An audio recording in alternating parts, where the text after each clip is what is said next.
Selamat malam teman-teman, selamat datang di YouTube Suara Telepon. Dan kalau kamu menyaksikan konten ini adalah episode pertama dari rangkaian program 30 hari menulis cerita.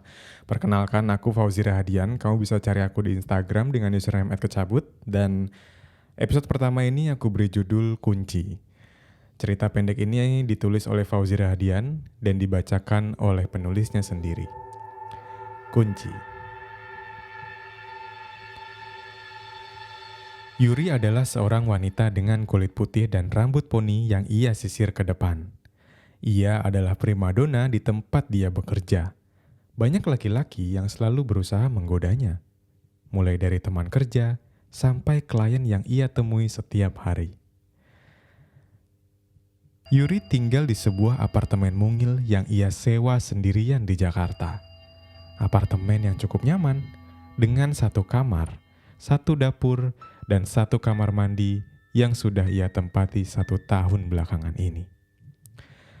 Malam itu sebelum tidur, sambil memakai skincare andalannya di depan cermin, Yuri melakukan video call dengan seorang temannya yang berada di Surabaya. "Terus gimana kerjaan lo di sana? Lancar?" tanya Yuri kepada Reni. "Lancar, Yur. Gue seneng sih di sini, tapi panas banget kotanya," jawab Reni terdengar dari handphone Yuri. Dan tiba-tiba Reni kaget karena melihat sekilas bayangan di handphone Yuri. Yur, bentar-bentar. Lo udah punya pacar? Kok gak pernah cerita sih?" tanya Reni lagi kepada Yuri. "Hah? Apaan?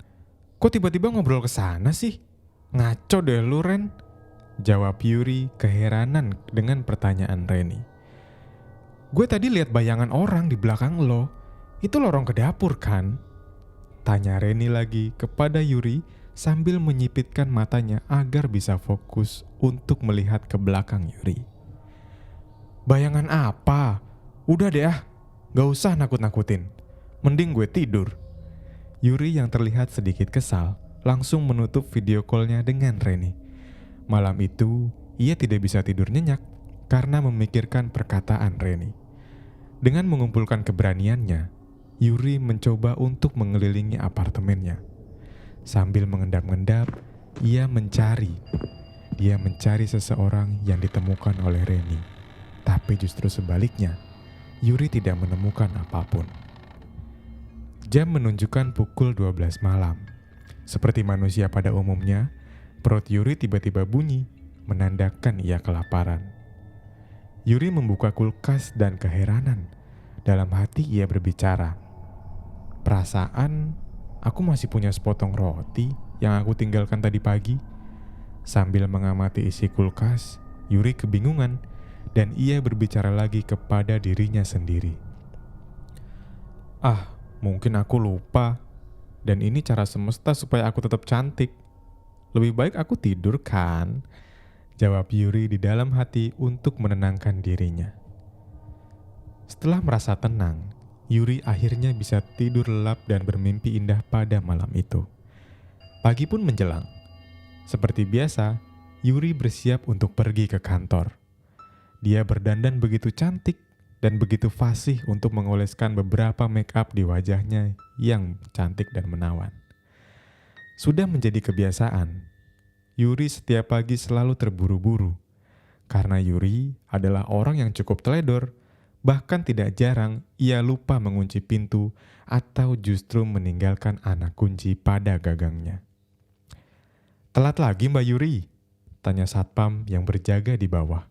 "Aduh Pak, nanti deh ngobrolnya. Aku udah telat. Lagian ini ojol mana sih kok gak muncul-muncul?" Yuri mulai mengeluh atas kehidupan yang ia rasakan. Tidak berhenti di situ, kesialan Yuri bertambah karena tiba-tiba handphonenya berdering. Ia melihat layar, ternyata dari atasan Yuri di kantor. "Halo Pak," jawab Yuri sambil tergesa-gesa. "Yuri, jangan lupa, hari ini bawa materi meeting kamu. Kita meeting penting hari ini." Dengan nada tinggi, bosnya mengingatkan Yuri. Seperti manusia pada umumnya, jika kamu pergi terburu-buru, tidak jarang kamu akan melupakan sesuatu. Dan hal ini terjadi pada Yuri. Ia lupa membawa laptop dan materi presentasinya hari ini.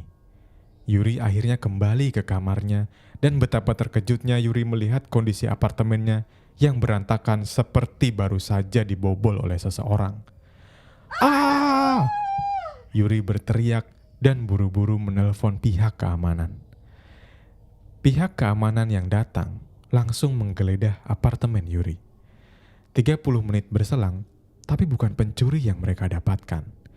Justru seorang pria paruh baya yang lusuh dengan baju compang-camping dan terlihat begitu kotor.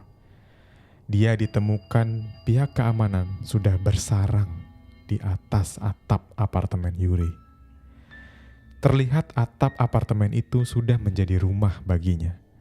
Ada kardus yang dijadikan alas tidur, bahkan selimut Yuri yang ia pikir sudah hilang berbulan-bulan lalu.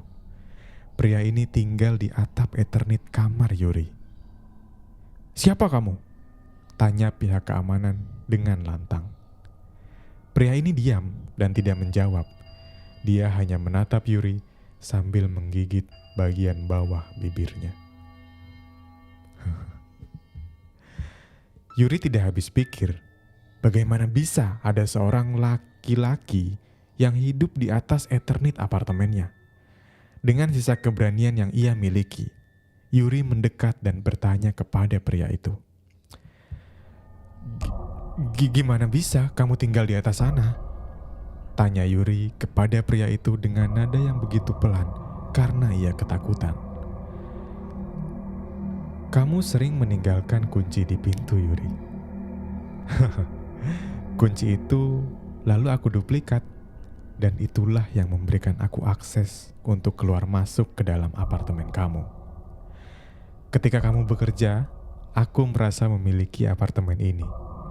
Aku bisa makan, aku bisa menonton TV, bahkan aku bisa tidur di ranjang yang kamu pakai setiap hari," jawab pria itu sambil meringis kepada Yuri. "Berapa lama kamu tinggal di sana?" tanya Yuri lagi dengan badan yang sudah mulai gemetar dan udara yang terasa lebih dingin karena ia benar-benar syok atas apa yang sudah ia temukan. "Cukup lama, mungkin sudah 10 bulan terakhir." "Yuri, pernahkah ketika kamu malam merasa ada yang menemani? Ketika malam tiba, tidak jarang aku memandangi kamu tidur. Di sebelah ranjang itu, ketika kamu tertidur, aku hanya duduk dan menatap wajahmu. Aku tidak berani menyentuhmu karena aku takut mengganggu tidurmu. Aku bahkan tahu apa saja kebiasaanmu, Yuri. Siapa saja yang kamu ajak ke apartemenmu ini, apa yang kamu lakukan dengan laki-laki itu. Dan aku bahkan tahu warna pakaian dalam kamu hari ini," jawab pria itu sambil tersenyum dan memandangi mata Yuri.